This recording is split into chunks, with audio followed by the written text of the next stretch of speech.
Saistībā ar matu veselību aptiekā visbiežāk jautā tieši kaut ko pret matu izkrišanu, kaut ko, kas veicinātu matu sakņu stiprināšanu, augšanu un arī reizēm jautājums, ko darīt, ja ir blaugsnes.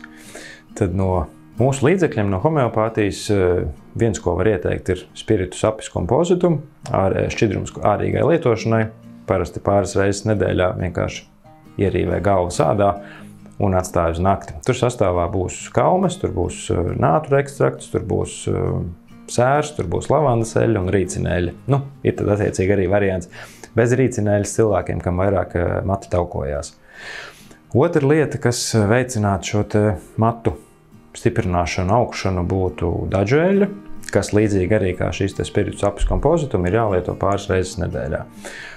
To spiritus apis viņu var izmantot gan pie pastiprinātas matu izkrišanas, gan matu augšanas veicināšanai, gan arī, protams, lai tā kā apārstētu gadījumus, kad vairāk blaugsnes veidojās.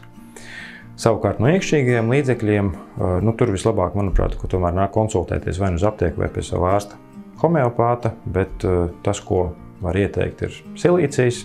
Silīcijā tad attiecīgi vai nu tabletēs, kas būtu tas pats šustlers sāls numuru 11, vai arī silīcija 6 graudiņi, vai arī, ja ir tā, ka pastiprināti izkrīt mati, tad, nu, ja tas nav, tā teikt, saistībā uz nervu pamata, kur būtu kaut kas vairāk šeit nervu sistēmai jālieto, tad tālijums sulfūrikam 6 graudiņu veidā.